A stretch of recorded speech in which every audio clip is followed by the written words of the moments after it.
السلام علیکم دوستو، میں تنویر رانجھا۔ جیسا کہ آپ دوستوں کے ساتھ پہلے ہم حاضر ہو رہے تھے، ویڈیوز بنا رہے تھے، لیکن بیچ میں کچھ گیپ آ گیا 2 ویک کا، کچھ مصروفیات کی وجہ سے، لیکن دوبارہ واپس آ گئے انشاءاللہ۔ اب جو ہے آپ دوستوں کے ساتھ ویڈیوز جو ہیں وہ بناتے جائیں گے۔ کرنٹ افیئر کے اوپر بھی اب ہم نے پروگرام شروع کیا ہے کہ کرنٹ افیئر آپ لوگوں کو جو ہے وہ پرووائڈ کریں گے انشاءاللہ۔ جو ویک میں مطلب ہے کہ جو چیزیں چینج ہوں گی ان کے اوپر ہم ویڈیوز بنایا کریں گے، اور اوورآل جنرل نالج کی ویڈیوز بھی چلتی رہیں گی جی۔ لیکن سب دوستوں کو بتا دوں کہ آج جو ہے کہ یعنی کہ ویڈیوز کے سٹارٹ میں ہم بتاتے ہوتے ہیں کہ ہمارا ایک پراپر 1 پیپر کا بھی ایک سلسلہ ہے جی، جس میں ہم باقاعدہ کورس کرواتے ہیں، اور ہمارے پاس ایک اچھی ٹیم ہے اسٹڈی ریور کے پلیٹ فارم سے۔ تو ہم سارے دوست جو ہے وہ مل کے جتنے بھی جو P P S C, F P S C یا پی ایم ایس جی کے جو ہے اس میں مطلب ہے کہ جو آتے ہیں پیپر آتے ہیں، یعنی کہ اس کی تیاری کرواتے ہیں جی۔ تو اس کے لیے آپ یاد رکھیے گا کہ یہ ایک نمبر ہے جی 0306756236، یہ آپ نے یاد رکھنا ہے کہ اس پہ آپ واٹس ایپ بھی کر سکتے ہیں۔ اپنی کوئی کیوری ہے P P S C, F P S C یا پی ایم ایس جی کے حوالے سے، تو انشاءاللہ اس کو ہم جو ہے وہ ایڈریس کریں گے۔ اب آج ہم نے جو ہمارا ٹاپک ہے بیسیکلی اب یاد رکھیے گا کہ 5 فروری کو ایک بہت بڑی پرسنالٹی جو پاکستان کے صدر بھی رہے ہیں، آرمی چیف بھی رہے ہیں، تو ان کی ڈیتھ ہو گئی تھی، تو ان کی زندگی کو آج ہم نے ڈسکس کرنا ہے جی، کہ انہوں نے سٹارٹ سے اینڈ تک کیسے زندگی گزاری ہے اور کون کون سے مین ایونٹ ہوئے ہیں ان کی زندگی کے اندر۔ تو اب یاد رکھیے گا کہ ہم ڈسکس کریں گے جنرل پرویز مشرف کو، چیف ایگزیکٹو آف پاکستان، ٹھیک ہے۔ جنرل پرویز مشرف جو ہے یہ واحد پرسنالٹی ہے جنہوں نے عہدہ لیا تھا چیف ایگزیکٹو کا جی۔ تو اب یاد رکھیے گا کہ پرویز مشرف جو ہے یہ 11 اگست 1943 کو دہلی میں پیدا ہوئے تھے، اور 5 فروری 2023 میں دبئی میں امریکن ہوٹل ہے، اپنا ہاسپٹل ہے، اس میں ان کی ڈیتھ ہوئی ہے، اور دفن کراچی میں ہوئے ہیں آرمی کے گریو یارڈ میں۔ والد کا نام سید مشرف الدین ہے جی، اور والدہ جو ہے زرین مشرف۔ لیکن اب یاد رکھیے گا کہ بیوی کا نام جو ہے وہ صاحبہ مشرف ہے جی۔ اب یاد رکھیے گا کہ مشرف صاحب جو ہے نا جی، انہوں نے جو بیسک تعلیم ہے وہ کراچی سے، اور اس کے بعد ایف سی کالج سے ایف اے کیا تھا جی، اور اس کے بعد فوج میں چلے گئے۔ 1961 میں فوج میں کمیشن ملا، اور ان کا جو ڈپارٹمنٹ ہے جنہی آرمی میں ریجمنٹ تھی اس کا نام کیا ہے، آرٹلری۔ 1966 میں ایس ایس جی کمانڈو، خصوصی جو کمانڈو کا ایک مطلب ہے کہ آپ کو ہوتا ہے کہ ہماری فورس کا ایک خصوصی حصہ ہے ایس ایس جی کمانڈو، اس میں مطلب ہے کہ آپ نے حصہ لیا جی۔ اور پھر 1986 میں آرٹلری کمانڈ جو ہے نا، آرٹلری جو ریجمنٹ تھی اس کے کمانڈر بن گئے۔ 1990 میں آپ کو لندن میں Royal college of defence study میں پڑھنے کا موقع ملا جی، اور وہاں پہ آپ نے ایک ریسرچ پیپر جو ہے وہ لکھا تھا کہ بر صغیر پاکستان و ہند میں اسلحہ کی دوڑ اور اس کے خطے میں اثرات، یعنی انڈیا پاکستان میں مزائل اور اسلحہ جو ہے وہ دن بدن بڑھتا جا رہا ہے، تو یہ ساؤتھ ایشیا اور اوورآل پوری ورلڈ کے لیے کیسے خطرناک ہو سکتا ہے جی۔ اب یاد رکھیے گا کہ پرویز مشرف جو ہے نا جی 1995 میں ان کو لیفٹیننٹ جنرل کے عہدے پہ ترقی دی گئی جی، اور 7 اکتوبر کو 1998 میاں محمد نواز شریف انہوں نے کیا کیا تھا جی، پرویز مشرف جو ہے ان کو چیف آف آرمی سٹاف کے عہدے پہ جو ہے وہ ترقی دے دی گئی۔ جہانگیر کرامت جو ہے نا وہ پہلے چیف آف آرمی سٹاف تھے جی، ان کی جگہ پہ پرویز مشرف جو ہیں وہ چیف آف آرمی سٹاف بن گئے۔ اب یاد رکھیے گا کہ مشرف صاحب کے اگر آپ دیکھیں تو ان کو ایوارڈز دیے گئے جی۔ آپ کو ہوتا ہے کہ ان کو نا نشان امتیاز بھی ملا ہوا ہے، ہلال امتیاز بھی ملا ہوا ہے، تمغہ بصالت بھی ملا ہوا ہے، آرڈر آف کنگ عبدالعزیز یعنی سعودی عربیہ سے ایوارڈ ملا ہوا ہے، پھر آرڈر آف زائد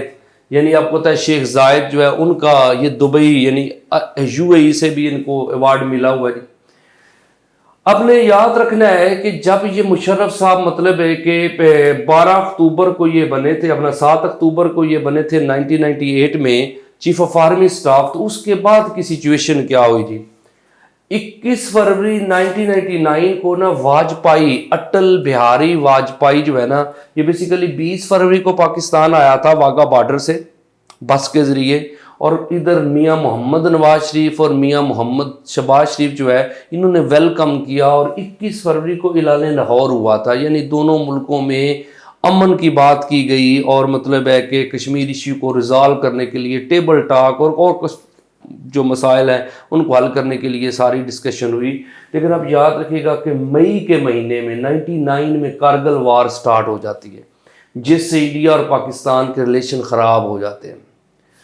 تو یہ جو ریلیشن خراب ہوئے تھے ان کا اثر مشرف صاحب اور نواز شریف کے ریلیشن پہ بھی پڑا. آپ کو پتہ ہے 8 اکتوبر کو پرویز مشرف سری لنکا جاتے ہیں, گولڈن جوبلی تھی ان کی آرمی کی, اس کو اٹینڈ کرنے کے لیے گئے اور 12 اکتوبر کو انہوں نے واپس آنا تھا. تو 12 اکتوبر کو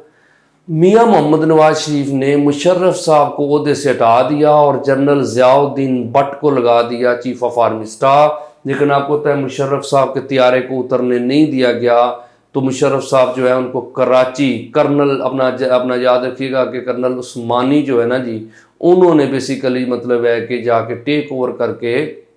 اس کو ایئرپورٹ پہ کنٹرول حاصل کر کے مشرف صاحب کا طیارہ جو ہے وہ اتروایا تھا جی. اور 12 اکتوبر سے آگے یعنی کہ آپ یہ دیکھیے گا رات کو 2:45 پہ مشرف نے قوم سے خطاب کیا تھا جی, اور اس طرح چیف ایگزیکٹو پرویز مشرف جو ہے وہ پورے ملک کا کنٹرول حاصل کر لیتے ہیں. اور مشرف صاحب نے 99 میں نیب کا ڈپارٹمنٹ بنایا جی, نیشنل اکاؤنٹیبلٹی بیورو.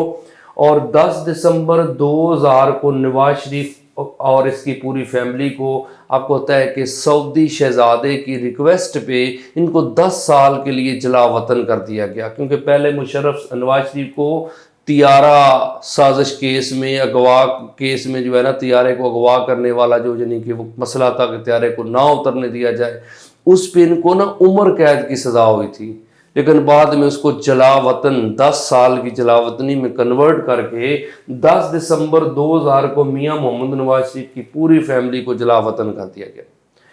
اب یاد رکھیے گا 20 جون 2001 کو رفیق تارڑ جو ہے جسٹس رفیق تارڑ کو فارغ کر کے پرویز مشرف خود جو ہے وہ کیا بن گئے جی, صدر بن گئے تھے. پھر لیکن مشرف صاحب کو جو مین چیز سپورٹ ملی ہے وہ سپٹمبر 2001 آپ یاد رکھیے گا 9/11 کا واقعہ ہوا تھا, یعنی ورلڈ ٹریڈ سینٹر, پینٹاگون اور پینسلوینیا جو آئل کی تنصیبات تھی امریکہ میں ان پہ اٹیک ہو گیا تھا, جس سے آپ کو ہوتا ہے کہ امریکہ جو ہے اس نے الزام لگایا تھا کہ اسامہ بن لادن القاعدہ کا نیٹ ورک جو ہے وہ انوالو ہے جی یہ سارے سسٹم میں. تو اب یاد رکھیے گا کہ یہ سچویشن ہوئی تو اس سے پھر رچرڈ آرمیٹیج اور آپ کو ہوتا ہے کہ لیفٹ جو اپنا جنرل کولن پاول انہوں نے مشرف کو مطلب دھمکیاں بھی دیں, اور مشرف کو بھی ضرورت تھی کہ مجھے سپورٹ ملے, تو پھر پاکستان نان ممبر سپورٹر بن گیا کس کا جی, یہ اب یاد رکھیے گا نیٹو کا سپورٹر بن گیا. اور پھر ہم نے اسلحہ بھی مطلب ہے یعنی کہ بیسمنٹ بھی دی ہیں یہاں پہ, پاکستان کی جو ایئرپورٹس تھے وہ بھی دیے, چیک پوسٹیں بھی دیں, پھر ہم نے افغانستان میں اسلحہ بھی جو ہے کہ وہاں پہ پہنچایا. تو کئی چیزیں ہم نے کی اور امریکہ کو سپورٹ کیا ہم نے وار آف ٹیررزم میں. اب یاد رکھیے گا 2002 میں عام انتخاب ہوئے ہیں جی. عام انتخابات کے نتیجے میں کاف لیگ جو ہے ایک نئی پارٹی تھی, مشرف صاحب نے یہ انٹروڈیوس کرائی, کیونکہ آپ کو پتہ ہے یہ چودھری پہلے نون لیگ کا حصہ تھے جی, لیکن ان سے کٹ کے ایک نئی پارٹی بنی قائد اعظم لیگ جو ہے, تو اس نے انتخاب جیتا. اور پھر ان کا آپ کو ہوتا ہے کہ میر ظفر اللہ خان جمالی وہ پہلے مطلب کاف لیگ کے پہلے پرائم منسٹر وہ بنے, بعد میں آپ کو ہوتا ہے کہ چودھری شجاعت بھی رہے, پھر اس کے بعد شوکت عزیز. تو یہ ایک سلسلہ ہے جی. لیکن آپ یاد رکھیے گا کہ 29 دسمبر 2003 کو 17th امینڈمنٹ ہوئی تھی, مشرف صاحب نے 58(2)B کو دوبارہ بحال کر دیا. آپ کو ہوتا ہے نا کہ جو 8th امینڈمنٹ تھی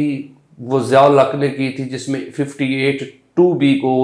زندہ کیا گیا, یعنی پہلی دفعہ انٹروڈیوس کروائی گئی, جو کہ آپ کو ہوتا ہے غلام اسحاق خان نے اور فاروق احمد خان لغاری نے یوز بھی کی. اور اس کے بعد 13th امینڈمنٹ میں میاں محمد نواز شریف نے یہ 58(2)B کو ختم کر دیا تھا, لیکن 17th امینڈمنٹ میں پرویز مشرف نے اس کو دوبارہ کیا کر دیا جی, بحال کر دیا. اب یاد رکھیے گا کہ 15 مئی 2006 کو میاں محمد نواز شریف اور بے نظیر کا میثاق جمہوریت ہوتا ہے لندن میں, یعنی دونوں مل کے ایک ایگریمنٹ کرتے ہیں کہ ڈیموکریسی کو بحال کرنا ہے جی.